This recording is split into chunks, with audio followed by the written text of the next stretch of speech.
right. Go ahead, Sam. Hello, this is Samantha Collier, and I am a social media specialist for lawyers, and this is the very first edition of The Legal Streamer. This is going to be a weekly show where I interview lawyers, legal professionals, and all sorts of people about social media issues that affect lawyers. And today, my very first interview is with someone I highly respect, one of the first people I've met in legal social media. His name is Mark Robbins, and he is the owner of LawyerLocate. Mark, say hello.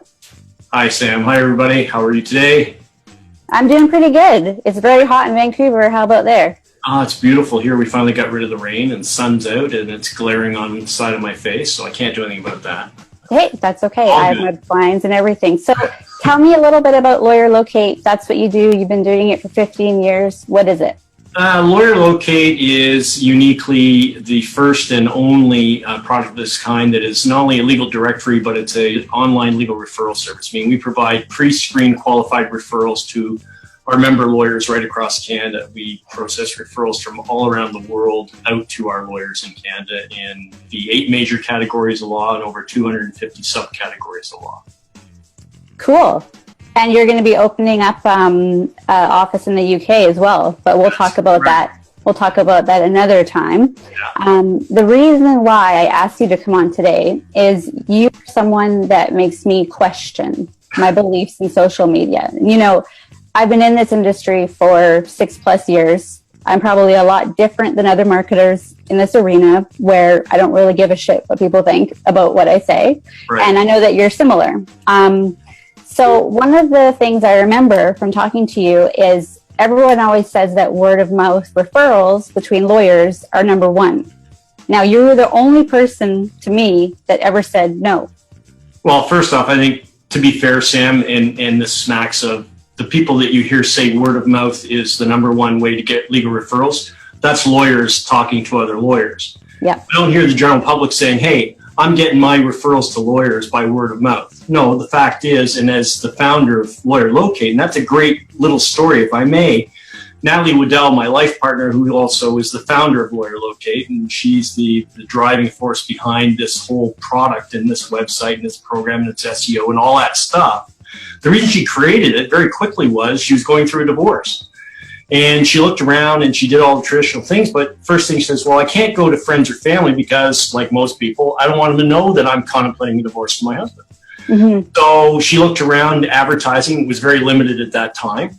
Went to the Law Society of Upper Canada, their referral service, which was really cheesy and didn't work. So she said, hey, there's something missing here. So hence, along a few years later, came LawyerLocate. So my point of that quick story, aside from background, is yeah, lawyers will tell you, I get my business from personal referral. Yeah. Well, yes. If you're relying on that, you're out of business. Yeah. So okay. would you say that for social media purposes, this has always been my theory, is that most people, they will trust their friend. You know, like if they ask their friend for something, and then when I'm selling social media or talking about social media to lawyers, some lawyers will say, well, you know, I don't care about Facebook, whatever, my kids are on there, blah, blah, blah. But what I always say is if, you know, someone referred 2 lawyers to me and I looked them both up online and say I saw a LawyerLocate directory listing or a Facebook page or this or that gives them credibility over the other person. So that word of mouth recommendation would be then enhanced by the online persona. Yeah, I see where you're going, Sam. Certainly, any presence online is better than any other form of advertising. Yes. And for the legal community, it's hard for them to get their heads around it. I still got lawyers, and I don't say this jokingly, I have members of my service that still have thermal fax machines, and they have an address on Bay Street. Well, there's 15% of law firms don't have websites. Correct. I mean, if you look at LawyerLocate, we're 15 years. We are a known brand in this country for one vertical market. We have less than 1% of the available market. What does that tell me? It's not that I'm failing at my job in marketing and selling LawyerLocate. What it tells me is the legal community are great in a courtroom, when it comes to business, they suck. Okay, so and I don't mean to, let me finish, Sam. I don't mean to be disrespectful to lawyers as a whole, but when only 1% of them understand that this interweb is something I better get my head around, that's telling me something. So how do we fix that? Well, we fix it by doing what we're doing now. We fix it by people being advocates and being outspoken, and legal marketers not being made to feel embarrassed by the legal community, because the legal community love to put us down. Oh, I know. I know of a certain lawyer in the city of Toronto who attacked Natalie, myself, and you, tried to take us to court because they said all the stuff we were doing with legal marketing was selling witch doctory. It was all just craziness. It was all nonsense. We were ripping people off, right? Yes. How do you fight that? You stand up to them. And I think that's what we offer is a valid service, is putting money in your pocket. Exactly. And let me just stop here, is what I also believe is that, in law school, they teach them all their fancy Latin words and all their things, but they don't get a lot of business development or marketing training as well, and you're right. And this is the thing, is that a lot of young lawyers, you would believe that they would be right on the boat. You would think like, okay, yes, I'm going to use social media, but most of them think that social media is just for what they did when they were teenagers and that it's not professional. So I actually have the hardest time selling social media to actually very young lawyers just starting out, or, not older lawyers, but lawyers that are just very traditional. And I believe that if in law school, if they actually started, some sort of course or someone coming in and talking to them about social media and how they can use it in accordance with the law societies, because what I believe is that online marketing is exactly the same as offline marketing. And we know that lawyers have ethics they have to adhere to. They have to adhere to everything. And people are like, oh, well, there's never been a precedent case online or blah, blah, blah. That's bullshit. Like, how would you treat someone if you were at a networking event? What would you say? You wouldn't go up to them and be like, fuck you. Right? The same thing happens online. Right. That's the point. The point is that if we look at, for example, within the legal community, and just to cross over a little bit, and by the way, I get what you're saying about the education, because Mitch Kowalski, for example, who I know is watching the show, and I have these great debates. He also does professor, he teaches, and he wants me to come and talk to students, because I say the law schools today are doing a disservice because we don't force law students to have a minor in business. And the problem with that is that they come out, sure, they've got the law down, sort of, but they don't know how to, they don't even know how to do simple practical things like set up their bank accounts, set up their marketing. They have to budget for marketing and sales. What's that all about? Yeah, exactly. The other aspect of what we're talking about here today with lawyers, again, that little tight-knit community they have, all the bloggers. Remember the BLAWGERS, because they're so elitist? I remember the trouble I got into when I blogged on bloggers using that term, that it was elitist. Nobody's reading them. You know who reads lawyers' blogs? Other lawyers. They're not generating business. Kevin O'Keefe, I love you. You've taught me a lot, and don't get me wrong, but I don't buy for a second that legal blogging does anything to generate $1 for any lawyer. Okay, so let me stop you there for one moment, and I can do that because you love me, is I actually am writing a blog post. It's funny that you mentioned this right now, and it has statistics about, and I mean, fuck, I don't know where they pull these statistics from. I know they do it from other marketers, and to me, it's not gold, right, at all. However, I do believe that blogging has value to lawyers, not just to get business, but for content. So when they're sharing content on the internet, they're not just sharing other people's content. Because you know that for lawyers to actually use social media and get some sort of business, they can't just have a Twitter account and not do anything, right? Like, they do need to be sharing content. Not that I think someone's going to go to their website, read their blog and say, oh yes, they wrote a good blog post that is SEO friendly and I'm going to hire them. But I do believe having a blog gives them something. It doesn't always bring in their business, but you know what? It could. Maybe someone, Bob from fucking Ontario, likes this guy because he read a post about this particular thing. But I do believe that, even if it's one post a week, even if we know a lawyer that uses The Advocate, where they write posts for them, there does need to be content there. Well, Sam, what's Twitter recently added? Video? Right. Yeah. What are we doing right now? Oh no, exactly. I think that this is the same sort of thing, and correct me if I'm wrong, which you're making me think here. Okay, so you are. Good. So I think that either having a blog post or video, right? And it'll go from blog posts more to video posts. But correct me if I'm wrong here, because I know that you're a Google partner, right? Yeah. For SEO, does Google read video the same way it reads blog posts? Well, right now, Google, because they own YouTube, that's a whole nother discussion, because if you look at the demographic of 35 and under, the stats we get from Google as a Google partner tells us that the #1 search engine being used today is not Google. Yeah.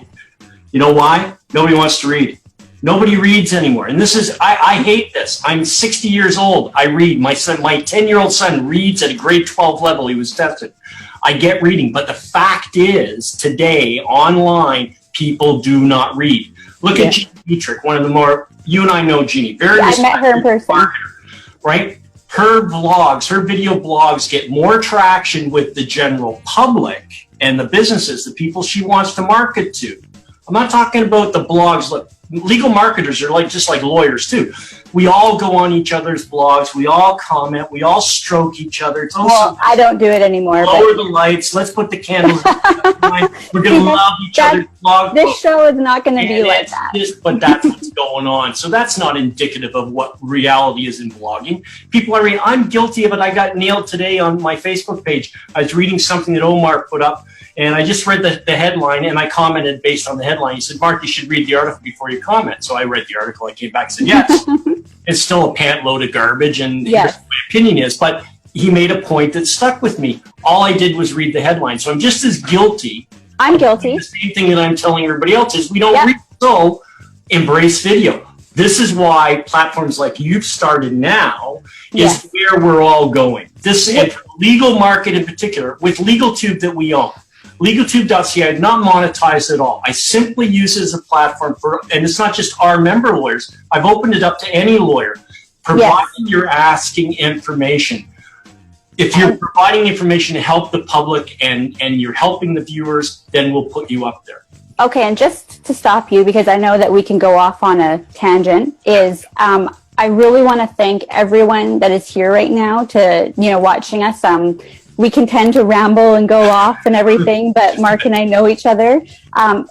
My #1 goal for this show is to give you information that you can use. I'm not doing this to sell services to lawyers. I already get all that. I want us to share information that not just lawyers, businesses, everyone can use. And I want to thank Brian, Herbie, Q, and Jeff. You guys are awesome. I have loved you guys online forever. I miss you guys. Blab's gone, but you know what? We have Rob Hicks with Enlightened Audiovisual, who is producing this show right now, and he's wonderful. And I actually got to work with Rob before on a few other shows, so I'm so excited to do this weekly show and to talk about things that are a little crazy and have little crazy people like Mark and myself. Right? I want it to be fun, and like I said, I don't want to be vanilla. I don't want to be like every other marketer. People that know me online know that that's not my style. And, that's why I love you guys that are watching. And so, it means a lot to me that you're here. Like, I thought we would get maybe like one person. So, thank you very much. And if you have any questions or anything, please ask them in the comments. I'll do my best to answer them. So, getting back to our topic, one of the biggest questions and complaints I hear from lawyers all the time is if they're really going to get work from online activities. What's your answer? I'm going to answer the question a little bit differently, Sam. I just finished doing a sales training session with my person in the UK on Zoom, actually, on this platform. And he was giving me all these objections. And it always comes down to the same thing from lawyers. Can you guarantee that I'm going to get business from membership LawyerLocate? And Brian's going, well, what do I do about this? I said, Ryan, simply turn it back. Say, what type of law do you practice? You're a criminal lawyer? Fine. So when I sit across the desk from you, you're asking for that retainer check, and I say to you, you are going to guarantee that I'm going to be acquitted of these charges, correct? Exactly. Good one. Of course, there's no guarantees. What we will do is, in their best interest, we will work hard and endeavor to expose and market your product, your service, as best we can on the internet. So therein I'm stealing that from you, by the way. That's going to be what I'm stealing that from you, by the way. That's going to be one of my selling points now, is that that's so true. And, you know, lawyers themselves, they get hired on a retainer, and, you know, we don't get paid if they get a client. And that's one thing I've learned, is to never guarantee that you will. I do believe they will, but that's a whole other story. But yeah, they don't guarantee their clients that they're going to win.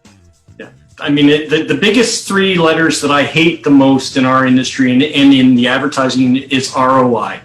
Because how do you quantify return on investment? Somebody, please, God, drop me that little nugget from the sky and tell me how you quantify ROI in any form of advertising, whether it's online, whether it's SEO work, whether it's traditional television advertising, whether it's print. How do you quantify? Okay, so Mark, this is something that I have dealt with. Over my entire career, what I've always asked my clients is that I need to know how my activities are working for you. You know, I need to know myself, because I believe clients in the door is a gauge of what I'm doing online. And the biggest hindrance I've had is they won't do it. I've even written their receptionist scripts to say, how did you hear from us? And even if they just say internet, well, no, you cannot take that answer. You have to be like, okay, on the internet, what did you look at? Did you look at their Facebook page? Do you look at Twitter? And yeah, you know what? I was a receptionist in a law firm for 6 years. I understand that's annoying, but we need to know that, because if nobody's looking at Google Plus, which of course nobody is right now, you know, then don't pay me to do that anymore. If I know Twitter's working, pay me to do Twitter. But I've only had one client, and we know him, who will actually provide that sort of information. But okay, so we're going to jump into because I was going to reference Andrew Feldstein, if that's who you're talking about. Yes. And we helped write his intake, or rewrite his intake, based on this. But even then, you have to understand, because I've done it, we've tested them. Part of the problem with going too far with questions on a telephone intake is you run the risk of the client. I mean later. Wait, so who's interviewing? No. I mean later. I mean, like, a receptionist, fine, you can ask the internet, but I don't mean to delve into the meat and potatoes of it. But at some point during the process, like maybe when they meet, you know, they don't have to be like, so you're in my chair. Did you read Twitter? You know, like, be like, oh, like, what do your kids use? Or, you know, lawyers just need to learn how to bring it into their conversation. But there's an example, Sam, of what we're talking about. Feldstein family law is a perfect example of the lawyer in Canada who gets it. He gets all of it.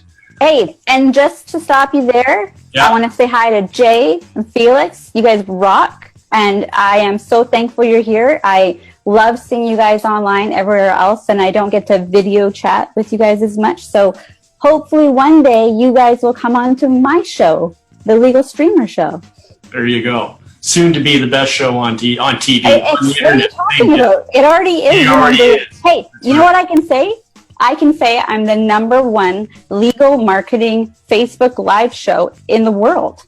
That's right. Because you know what? I probably am right now. You are. And I continue. I will continue to be, because what happens a lot of times in my industry is people tend to sort of like follow each other, you know, to different places and things. But I like to be innovative. And I know, and you know, Andrew Feldstein is a lawyer. He's a family lawyer in Ontario. I would say he's considered to be #1.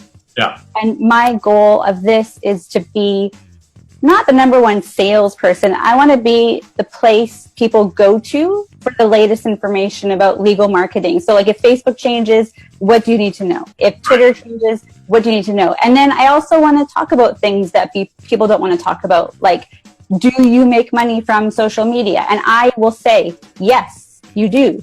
Because I have case studies, right? Like I've had clients that have made money, that have made millions of dollars from Facebook ads. It's going to be different for every practice. Don't get me wrong. And you cannot say that you're going to make this sale today. Social media is a long play strategy. You need to be doing it and you need to stick with it. right? But that's my whole thing for this show is I want it to be the place and a fun place, like entertaining as well, you know, like how you and I talk. That's my main goal. So I hope I'm accomplishing that. Are you answering the phone? No, I'm not. I'm Oh my God. Oh my God. I know. I should have answered the phone online. Oh my gosh. Okay. Well, that's business rests for no man. Or is your phone ringing again? yes. Am I calling you out on that? No, I think you know what it is. It's all the people that are watching us on Facebook phoning, going, "I can't believe I see you on Facebook." No. They're phoning exactly you for business. What it is. They're phoning you for business. They're like, LawyerLocate. See? Exactly. Social media works. Thanks to Rob putting us together, making this all look very smooth and seamless. I'm getting phone calls. So you got your first you got a social media referral from this show. That's right. So there's I have ROI caught on video now. That's it. Exactly. Right? For LawyerLocate.ca and Digital M Space and LegalTube and LawyerLocate.uk. Enlightened audio and social media. Let's cover everybody. So if you had to pick one social media platform, not video streaming, not directory, right today, which say you were starting a business, you had to pick one. What would it be? Right today, I would pick Facebook. And why? Probably the whys are what's wrong with the rest. Twitter sucks and is going nowhere. It's become embarrassing. It's even embarrassing for just personal social stuff. I can't stand it. Yep. LinkedIn has always been a joke. Google Plus, what? Google where? Plus, minus, whatever. I don't know what the hell that's all about. I never could figure it out. They fucked that up. They had a good chance. Instagram, all the other ones, I don't really use. I don't consider that social media in the sense that I find it's social, but it's more of a demographic that I'm not interested in. So it brings us back to Facebook. I now find I'm spending far more time on Facebook than I do on any other platform. And that started probably in the last year that I've really noticed. I shifted from Twitter way over, because you remember I used to be extremely active on Twitter. Like me too. I would have picked I don't think I can't remember the last time I've done anything on Twitter. I would have chosen Twitter for the first, I'd say, 3 to 4 years of my career. And people always ask, "Oh, how did you get 20,000 followers or whatever it is?" And I'm like, they're like, "Did you buy them?" I'm like, I know. No, I didn't. First thing, did you buy it? Do you believe in buying? But and I would say that Twitter was my number one source of business for my first 3 or 4 years. I agree. I still do get business from LinkedIn, but I purely think that's because of the industry we're in, and lawyers are like, we have to be on LinkedIn. Everything else, maybe, I don't know. But I'd have to agree with Facebook because, there are a billion people on it, and when people say their clients aren't on social media, I say bullshit. Maybe they're not on there looking for someone, but maybe their kid is, and maybe they ask their friend, "Oh, do you know?" Because I see in my feed all the time. Do you know a plumber? Do you know a doctor? Do you know this? Do you know that? And people are all the time. So when someone says my client's not on there, I'm like, "Are you kidding me?" And a lot of times the other side of it is it's a method that the public uses to check you out. They find, and I'm not saying that that's credible. Don't get me wrong. I'm not advocating that doing your due diligence through Facebook is the way to go for a lawyer. No, far from it. But in reality, that's what people are doing. They're using it to do their reference check. Your reference check now, instead of checking for other clients or checking law societies and all that, no, we're going to Facebook going, who's this Andrew Feldstein guy? Oh, he's got a page. Oh, he's got this. Oh, he's got that. Oh, he must be a good guy. I'm not saying it's right, but I am saying that's part of what's going on out there. Oh, yeah. Right? And it gives him a lot of credibility. It gives him a lot of credibility because he's also, Andrew's not afraid to take that step. No. Andrew's done a show already with Rob here, and he does his with you as well. And he was the number one family lawyer, right, in North America to ever have an online show. And you helped him do that. Yeah. Andrew's been Natalie's client forever. He's been with us. He's been with LawyerLocate since year one. Yeah. And then Natalie with Digital M Space started doing all his legal marketing from that point forward. And then that brought you in. right? So And I would like in our to. industry, it is all about connections, and it's like you introducing me to Rob, who I'm going to end up introducing to our client base and build out from there, because it comes full circle back to our conversation. Certainly, my impetus is saying nobody's reading online anymore. Get with the program, legal marketers. Video is the platform that you've got to look at, and we've got to start looking at it. Sam, you got a question? Brian has a question. Let me see. I can't see the question. Can someone read it out to me? Yeah, Richie, it says, is there a difference in which social media is better for business to consumer and for business to business lawyers? Are we talking about individual lawyers or law firms with many lawyers? Okay, I'll answer that first because I know Mark will have an opinion. I believe that I worked in an IP firm, so an intellectual property firm, and with that, yes, it was business to business, and with that, we used LinkedIn a lot more because they would be going to conferences, and that's where they'd be getting their business because it was the general counsel of major corporations they were looking for. So I would be like a total creeper and creep their profiles to try and find out information about them that we could bring up. So that was one strategy, right? So that's sort of using social media as a research platform to see if you can find a common denominator. Maybe you both know someone, maybe you both like dogs, maybe there's something, but you can find that out on social media. And that has worked. I know a biochemist that got an IP file because they both like Cocker Spaniels for real, which is funny. But then when it's a personal injury client, and their end client is on social media, they're more looking to reach that client on social media. They're more they're finding the person online. So I'd say there's a lot of differences, but those would be the top two.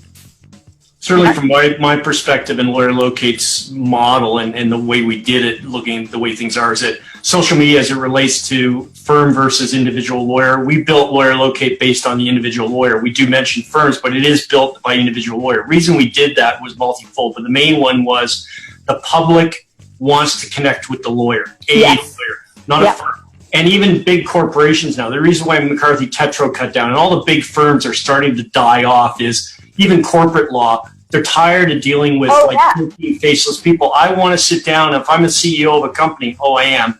I want to sit down with a lawyer that's going to represent me, not the clerk or the four juniors that are actually going to do the grunt. And you can tell. And so social media, how does that tie in? Well, when I'm talking to lawyers, like I know, for example, back to Andrew, we keep using Andrew as the example, but I can go to Andrew's Facebook page. I can connect with him. I can see who this guy is all about. What is he doing? He's got a family life. He's a normal guy. Hey, he's got successes. I can look at his LinkedIn to learn about his business. Oh, yeah. Right? And this is the biggest mistake. Or the biggest question I used to get asked was, should we use our logo for our Twitter account? Should we use, and before they'd ponder it, right? But now it's absolutely not, and so for a law firm, if they're, I think lawyers will have the best success if each individual lawyer has their own presence. And it's also good for a lawyer if they move firms, because then they actually move their presence with them. But if a firm does want to have a corporate account, they should pick one person to represent them online. And I mean, I still think that it wouldn't be as good as having each individual lawyer. And most firms, law firms in general are 5 years behind in advertising, and that's my job, is to bring them up, right? And I get to do that soon. I'm going to speak at a conference, the Clio Cloud. You're doing the Clio conference, aren't you? Yeah, the Clio Cloud Conference 9 in Chicago on September 19th, and I'm so excited. You're speaking with the great Gary Vaynerchuk. Yeah, I know, Vaynerchuk. I'm not pronouncing it right. And so I actually go up to speak before him. So it's a little bit nerve-wracking. However, I am very excited to do that. And if you're a lawyer interested in legal technology, check them out. There's a hashtag. It's ClioCloud9. I dominate that hashtag, so you'll probably see me all over it and abusing it. But yeah, that's it. And I guess we sort of hit half an hour, and I want these shows to be, roughly half an hour. And I just want to thank everyone for watching, everyone for attending. Mark, I want to thank you for being my number one person that came on, and you're going to be back. Of course. Every time there's something. Oh, no. If I ever want someone to give their critical opinion, You're going to be it. And is there anything you wanted to talk about or say before we go? No, listen, thank you very much for having me. Like, this is real special. It's really neat to be asked and to get a platform where I don't have to be mindful of everything that comes out of my mouth. I'm sure my partner is not going to be real happy, but hey, it is what it is. And you know what? LawyerLocate does a great job. I love working for this company. It's awesome. I get to meet people like you, Sam. I get to meet people like the ones that are watching. A lot of my friends and a lot of our clients are watching right now, which is cool. Rob, real pleasure, and goddamn, you did a great job. This is going to be awesome. I can't wait to see it played back. And Sam, that's your website right there on the side. Excellent. Thank you so much. And I personally want to thank every single person that is watching. Maybe some people have left and, whatever, but I want to thank people who are watching. If you're watching the replay, I super appreciate you being here, sharing the show, everything. I'm learning, so I appreciate if you if I make a mistake, it's okay. I'm going to be doing my next show next week on August 23rd. It's how can lawyers protect their social media communities. And this is a subject that I don't hear very often. And so, it's going to be with Mitch Jackson. He is known as social media's #1 lawyer. And I'm going to be asking him some hard questions. So I definitely look forward to seeing you. And thank you to Rob of Enlightened Audiovisual. I have been blessed that I actually got to work with Rob in his studio in Baltimore. And if you are interested in live streaming, this is not me selling everything. He is the #1 person to go to. I share his stuff all over the place. Every popular live streamer on Facebook I know uses him. So Rob, thank you. And thank you, Ryan, for being here. Ryan May from LawyerLocate.ca, no less. Yes. So thank you guys, and I look forward to seeing you next week.